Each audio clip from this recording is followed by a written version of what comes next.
Madame, Monsieur, bonjour et bienvenue. À la une de ce journal, les échanges hier entre le président de la République, Alassane Ouattara, et les membres de la Chambre des rois et chefs traditionnels de Yamoussoukro. Les gardiens des us et coutumes ont exprimé leur disponibilité à accompagner les actions du chef de l'État, Alassane Ouattara, en faveur de l'Ivoirien nouveau. Au sommaire également, la deuxième édition de l'exposition baptisée Objet unique et initiée par la princesse Ira de Fürstenberg, événement en présence du président de la République, Alassane Ouattara. Les bénéfices des ventes seront reversés à la fondation Children of Africa. Enfin, plusieurs chèques d'un montant total de plus de 140 millions de francs CFA. Des victimes et ayants droit des régions du Cavali, du Guémont et du Tompi ont été indemnisés. Tout d'abord, cette information. Le président de la Guinée-Conakry effectue aujourd'hui une visite d'amitié et de travail de 48 heures en Côte d'Ivoire. Alpha Condé aura un entretien avec son homologue ivoirien Alassane Ouattara au palais présidentiel. Les échanges vont porter sur la coopération ivoiro-guinéenne.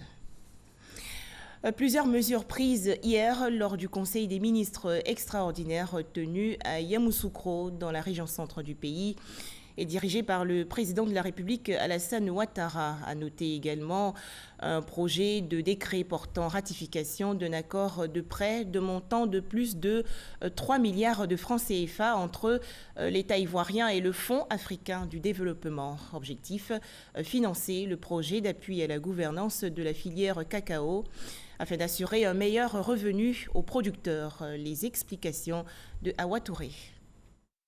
Le Conseil des ministres, ce mercredi 24 avril à Yamoussoukro, présidé par le chef de l'État, le président de la République Alassane Ouattara, s'est tout d'abord félicité des avancées notables dans le domaine de la liberté de presse en Côte d'Ivoire. La Côte d'Ivoire a progressé de 11 places dans le classement mondial de la liberté de la presse réalisé par Reporters sans frontières, passant ainsi de la 82e à la 71e position sur les 180 pays indexés.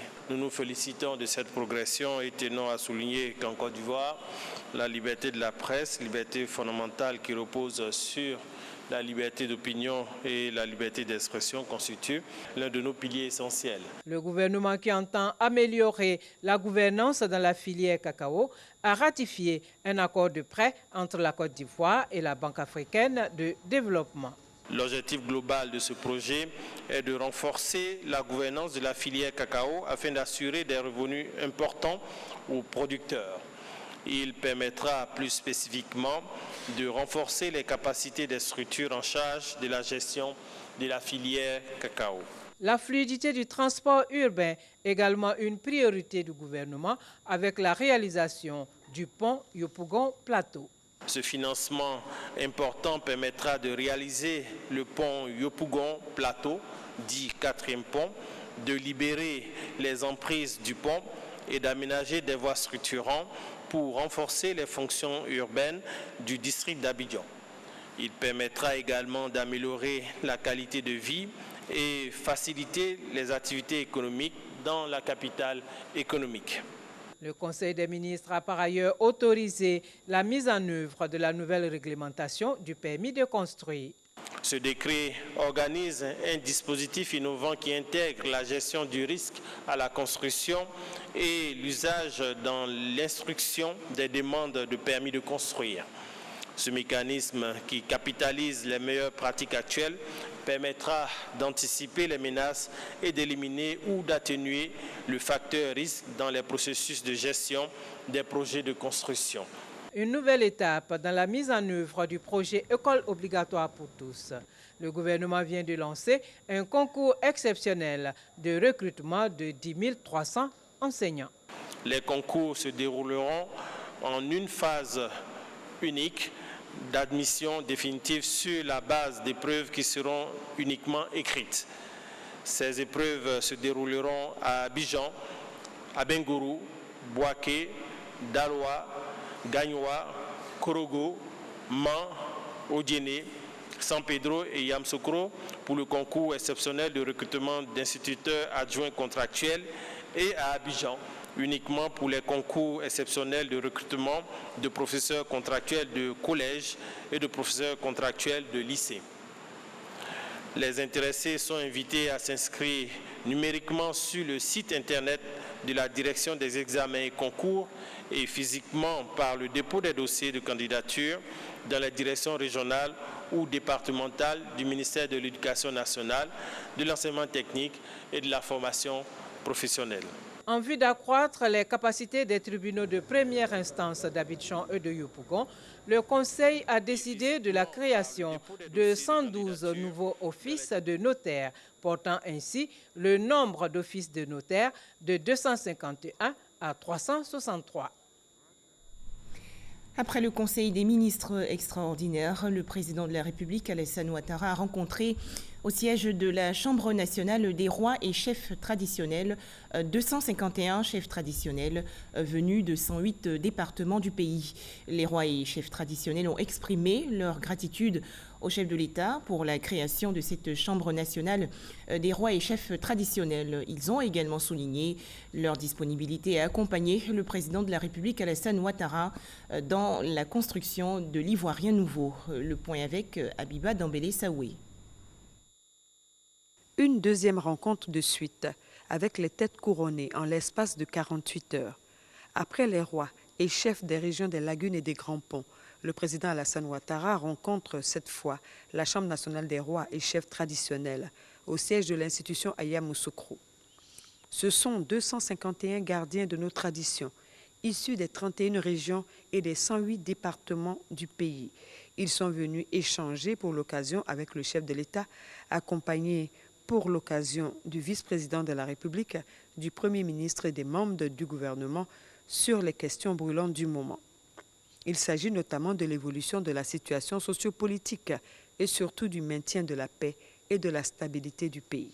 On peut sentir une certaine inquiétude quant à l'atmosphère politique et sociale générale de la Côte d'Ivoire et quant à la future échéance électorale de 2020. Le mot que je retiendrai, que nous avons tous, il me semble, retenu, est le mot rassurant. Par la voix de notre président, nous avons tenu aussi à lui dire les rois et chefs sont les garants de nos us et coutumes et de nos traditions. Nous avons donc dit à son Excellence le Président de la République toute notre disponibilité à l'accompagner dans la construction de cet Ivoirien nouveau qu'il appelle de tous ses voeux. Et laquelle construction ne saurait se faire sans prendre ses racines dans ce que nous avons de plus cher, de plus solide au plan moral et au plan culturel, qui sont nos us et coutumes, qui sont certes diverses, mais c'est cette diversité-là qui fait toute la solidité et toute la richesse de l'Ivoirien nouveau que nous souhaitons aider à construire. Nous avons aussi réaffirmé à son Excellence le Président de la République notre détermination à continuer notre travail quotidien qui consiste à maintenir la paix sociale.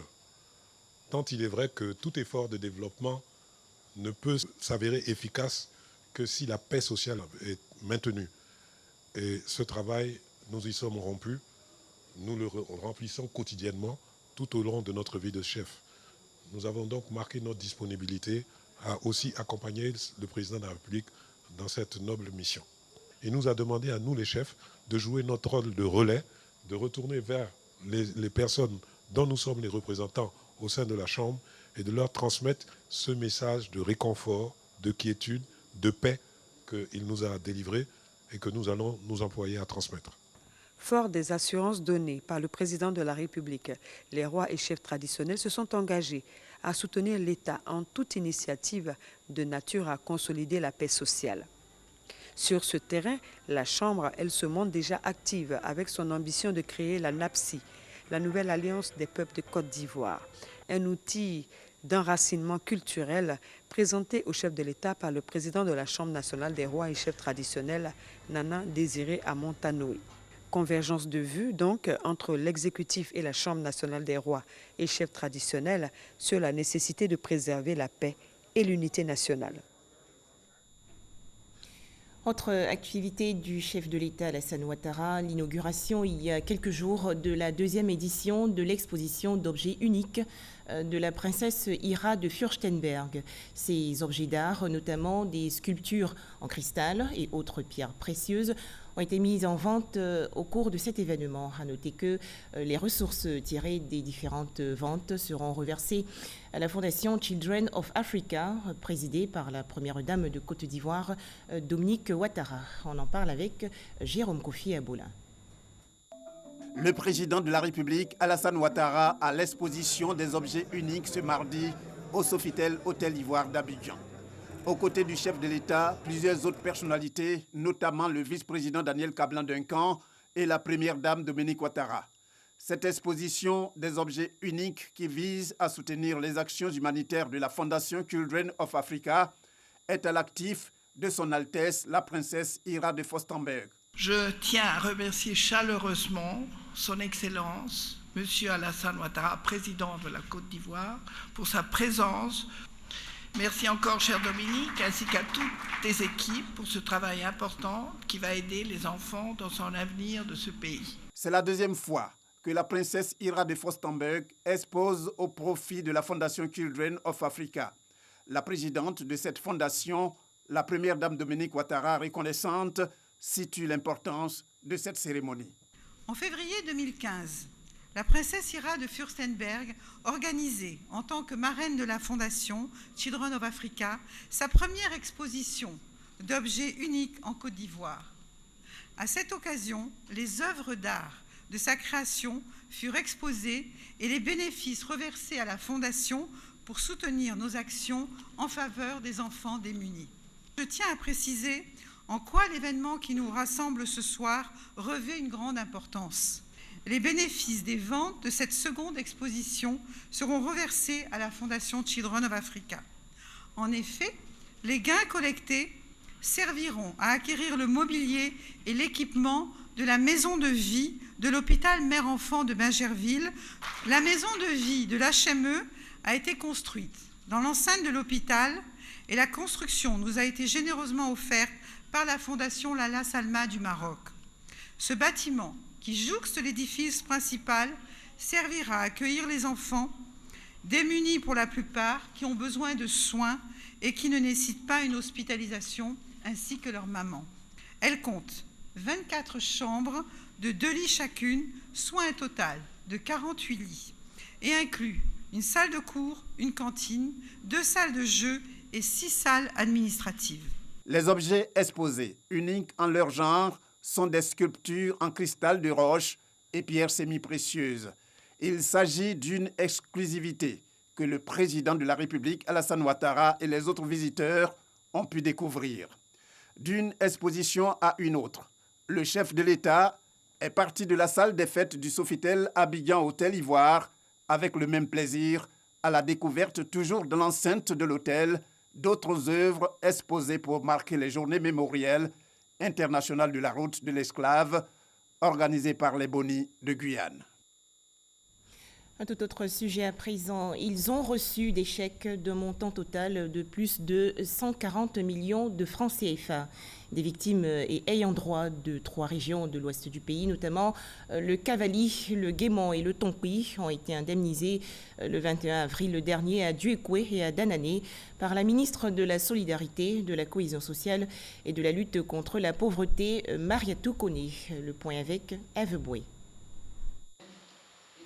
Pas de repos pour la vagabonde de la solidarité et de la cohésion sociale, le professeur Koné Mariatou, en cette journée de la résurrection du Christ.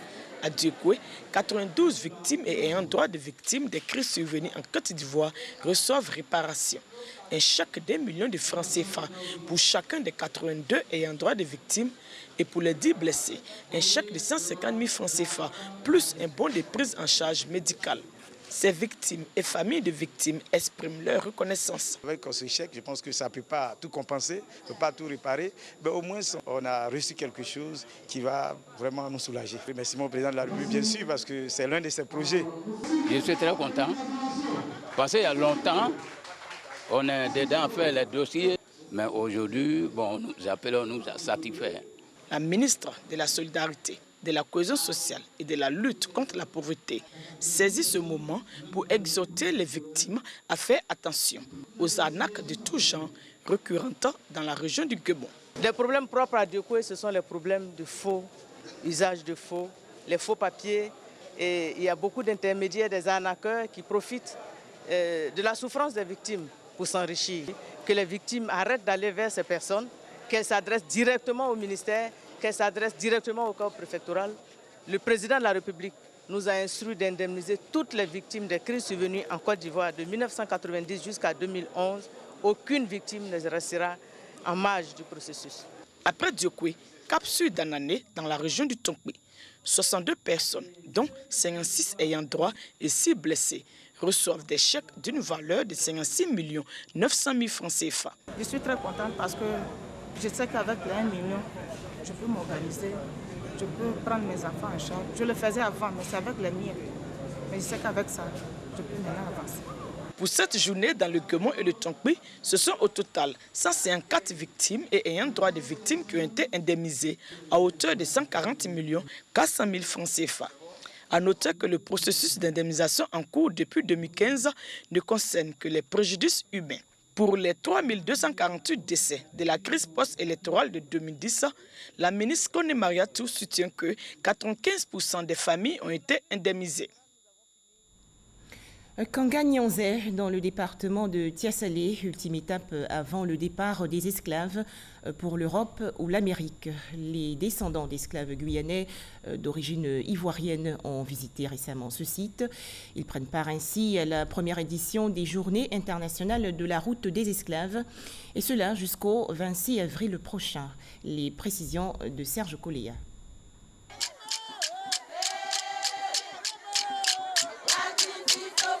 Kanga Nyanzé, village du département de Tiassalé, et sa rivière sacrée, le Bodo, deux symboles forts de la traite négrière, tels que vécus au XVe siècle. Selon les historiens ivoiriens, c'est ici que les captifs de l'époque de l'esclavage prenaient leur dernier bain avant le voyage du non-retour. Eh bien, plus de 3 siècles après cette tragédie, les Bonis de Guyane, descendants d'esclaves, renouent le contact avec leurs ancêtres. Tous des blancs vêtus pour la circonstance, ils ont sacrifié au rituel de la purification, comme pour les accueillir, acte traditionnel qui replonge les Bonis dans l'histoire ancienne de l'Afrique. À l'entrée du village de Kanga Nyanzé, le symbole de la route de l'esclave, une stèle bâtie par l'État de Côte d'Ivoire pour pérenniser le souvenir et le pardon. Le pardon des peuples de Côte d'Ivoire qui auront pris une part active dans la déportation de leurs frères et sœurs. Je suis un Boni, je viens du Maroni. Dans l'Amazonie, j'ai grandi. Je suis très fier de retrouver ma famille et ça va marquer l'histoire et je veux apporter l'information là-bas que nous venons d'ici. Donc là, on est chez nous. Je suis heureux aujourd'hui qu'ils soient revenus sur une partie de leur terre, retrouver une partie de leurs ancêtres. C'est important et cette reconnexion-là, je la voulais depuis 25 ans. Je suis heureux aujourd'hui de pouvoir le faire grâce au concours du ministre de la Culture. Le ministre de la Culture, donc aujourd'hui en recevant ses frères, les Bonis de Guyane, a voulu que nos parents qui sont partis depuis Kanga Nyanzé puissent faire un retour sur les terres de leurs ancêtres, puissent communier avec leurs parents, puissent dire à leurs parents qu'ils ont pardonné ce que l'histoire leur a réservé. Le plus important, c'est de fraterniser. Le plus important, c'est de se tenir les mains pour que plus jamais une telle tragédie ne survienne. Et donc l'objectif pour nous, c'est d'appeler tous les Ivoiriens descendants à désormais revenir à Kanga Nyanzé, à venir en Côte d'Ivoire. La première édition des Journées mémorielles internationales de la route de l'esclave à Kanga Nyanzé aura été un moment de véritable communion entre Bonis de Côte d'Ivoire et Bonis de Guyane. Des dons, des visites de sites tels que le marché des esclaves ont marqué cette rencontre historique. Dans l'actualité également, la réunion à Abidjan de plusieurs experts pour discuter de la possibilité d'intégrer les données collectées par le comité inter-État de lutte contre la sécheresse au Sahel dans les bases nationales et régionales du commerce extérieur. Les explications de Didier Nguissan. Le commerce informel représenterait entre 20 et 75% des économies des pays de la Communauté économique des États de l'Afrique de l'Ouest, CEDEAO. Mais comment prendre en compte les données issues de ce commerce qui échappent au contrôle transfrontalier? Une problématique à laquelle le Comité inter-État de lutte contre la sécheresse au Sahel veut apporter une solution. L'idée ici, c'est de consolider, c'est d'intégrer les données issues de la collecte et de l'analyse du SILS dans ce cadre fédérateur pour permettre à la région de créer cette base de données de grande envergure pour permettre de l'alimenter et de maîtriser plus ou moins notre flux commercial. Si nous arrivons à capitaliser ce que le SILS collecte au niveau des cordons douaniers, qui n'est pas officiellement reflété au niveau des statistiques douanières, et que nous arrivons à internaliser cela sur la base des données officielles de la région, cela va nous montrer réellement l'état du volume du commerce entre les États membres. Actuellement, on parle de 10-15% qui ne reflètent pas la réalité à cause de la dose du commerce informel. Cet atelier permettra au comité inter-État de mieux documenter au quotidien la valeur et le volume du commerce transfrontalier des produits agro-sylvo-pastoraux et halieutiques. Il vise, entre autres, à intégrer les données collectées dans les bases de données nationales et régionales du commerce extérieur. Agriculture, la Côte d'Ivoire à l'école du Maroc en matière de production de semences et plants certifiés à l'échelle internationale. Le ministre ivoirien des Ressources animales et halieutiques, Kobena Kwasi Adjoumani, récemment en mission dans le cadre du Salon international de l'agriculture du Maroc, a visité une pépinière moderne. Les détails avec Kader Sogodego. La pépinière Zneiber, à quelques 20 km de Meknès au Maroc, est spécialisée dans la production de plants certifiés d'une large gamme d'espèces fruitières.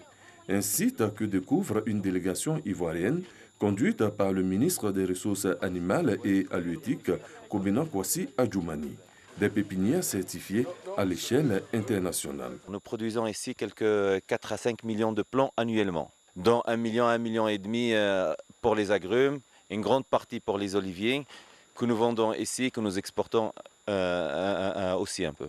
La pépinière Zneiber propose une large gamme d'espèces et de variétés. Rosacées fruitières avec des pommiers, des abricots, des oliviers picoils et autres, des agrumes, dont des oranges, des clémentines, etc. Une activité source d'emploi. Les femmes sont présentes dans le milieu. Un jour, on transférera le savoir des femmes marocaines chez vous. On vous montrera notre expérience. On va vous montrer ce que la femme peut faire, que la femme peut gérer, peut être responsable, peut être ingénieure, peut être femme à la maison à la fois et peut être aussi dans le travail chez dans un milieu qui est consacré aux hommes. Une expérience enrichissante pour la Côte d'Ivoire. Nous sommes venus sur ce site pour d'abord engager un partenariat avec les experts qui sont là pour encadrer ce que nous faisons au niveau de la Côte d'Ivoire. Qu'il est de notre devoir de venir à l'origine même des plans pour nous enquérir des réalités. Et ici particulièrement, nous avons vu qu'il y a beaucoup de variétés de plants qui donnent des fruits divers. Et pour nous, c'est une grande fierté de découvrir ce site. Des experts marocains viendront donc tenter de faire pousser ces pépinières sur le sol ivoirien. C'est pour bientôt. On poursuit avec cette conférence de presse initiée par la société civile ivoirienne. Il s'agissait de lancer ces consultations nationales dans la mise en œuvre des objectifs de développement durable. À noter que les consultations de la société civile ivoirienne visent également à participer au processus d'élaboration du rapport national volontaire 2019 soutenu par le système des Nations Unies. Jean-Marc Djadji et Issa Yeo. Le gouvernement ivoirien s'est engagé en 2019 à produire son rapport national volontaire de mise en œuvre des objectifs de développement durable, ODD. La société civile se mobilise à son tour pour préparer ce rapport en lançant ses consultations nationales. Elles se dérouleront le 26 avril à Abidjan et le 30 avril à Bouaké. Seront réunis une soixantaine d'organisations à Abidjan et une cinquantaine dans la capitale du Békin. L'ISC-ODD organise 2 consultations nationales. Ces 2 ateliers éclatés témoignent de notre volonté à donner un caractère inclusif au processus, car le slogan de l'agenda 2030 et de ses 17 objectifs de développement durable est « Ne laisser personne de côté ». À l'issue de ces consultations, une synthèse sera faite pour être reversée au gouvernement afin d'alimenter les messages clés, mais aussi le rapport national volontaire. La société civile remercie l'État de Côte d'Ivoire pour ses actions techniques et de sensibilisation dans l'élaboration du rapport national volontaire RNV. Le gouvernement a organisé plusieurs rencontres avec les différentes parties afin de recueillir des informations et données nécessaires pour la rédaction du rapport sur les 6 ODD choisis pour le forum politique de haut niveau, à savoir les ODD 4, 8, 10, 13, 16 et 17. Le RNV, entrepris déjà par 113 pays entre 2016 et 2018, sera présenté par la Côte d'Ivoire en juillet 2019 à New York au forum politique de haut niveau. Des réflexions pour réguler le marché des loteries et jeux de hasard en Afrique. Les dirigeants de sociétés nationales africaines de loterie sont réunis à Abidjan à l'occasion du séminaire juridique et fiscal organisé par l'Association des loteries d'Afrique. Lanciné Bakayoko. Les paris sportifs, le loto et autres jeux sont aujourd'hui les principaux produits des loteries nationales. Malheureusement, à cause de la révolution numérique, le secteur des jeux de hasard est sérieusement menacé par une féroce concurrence illégale. Les enjeux sont importants pour nos sociétés qui très souvent sont soumises à des textes de loi parfois vieux dans un monde en perpétuel changement. Aussi adapter constamment le dispositif légal aux mutations rapides de notre secteur d'activité, compléter ce dispositif et le densifier est devenu un enjeu majeur pour une meilleure maîtrise de l'avenir de nos sociétés. Pour les loteries africaines, il est temps de procéder à l'actualisation de la loi afin de l'adapter au contexte nouveau. Le partage d'expérience de chacune des loteries permettra certainement un enrichissement mutuel et aboutira à une réflexion commune sur un modèle fiscal optimal visant à inscrire les loteries dans la réalisation pérenne de leur mission. Il s'agit d'engager un processus communautaire capable d'améliorer la compétitivité des jeux de hasard. Nous avons bon espoir que ce processus aboutira à une réforme institutionnelle et structurelle permettant d'assainir l'espace des jeux, de faire face à l'environnement concurrentiel et accroître les performances de la LONASI. En 2018, la LONASI, Loterie nationale de Côte d'Ivoire, a réalisé un chiffre d'affaires de 92 milliards de francs CFA. Sur ce montant, 55 milliards de francs CFA ont été distribués aux gagnants, tous produits confondus, et 600 millions de francs CFA ont été affectés aux œuvres sociales. Pour 2019, l'objectif est fixé à 105 milliards de francs CFA. À présent, la 23e journée africaine de la prévention des risques professionnels et la 17e journée mondiale de la sécurité et de la santé au travail. Ces deux événements se sont ouverts hier dans le district d'Abidjan. Les précisions de Grace Kando. Les statistiques sur les accidents du travail produites par l'Organisation internationale du travail révèlent 350 000 accidents mortels en Afrique chaque année. Et en Côte d'Ivoire, 8000 cas sont enregistrés. La CNPS, avec le soutien du ministère de l'Emploi et de la Protection sociale, entreprend des campagnes de sensibilisation au niveau des entreprises, les aide à mettre en place des équipes de prévention. Elle aide également à lutter contre la gravité des accidents. Et je peux vous dire que ces dernières années, ces indicateurs ont connu une chute assez importante, qui nous encourage donc à poursuivre cette action que nous avons déjà commencée. La 23e journée africaine de la prévention des risques professionnels et la 17e journée mondiale de la sécurité et de la santé au travail sont l'occasion pour la Caisse nationale de prévoyance sociale d'animer plusieurs panels dont la fonction sécurité au travail, rôle et importance en entreprise. En matière de santé et sécurité au travail, on a aujourd'hui dans des systèmes de gestion, de management de la santé et sécurité au travail les plus complexes, le rôle du fonctionnaire de la sécurité va jusqu'à piloter ces systèmes, ces changements, etc. Donc, c'est dire que le médecin seul dans l'entreprise ne peut pas résoudre toutes les problématiques de santé au travail. Il faut donc une équipe pluridisciplinaire et le fonctionnaire de la sécurité santé au travail fait partie de cette équipe pluridisciplinaire-là. Les accidents du travail réduisent la disponibilité du personnel.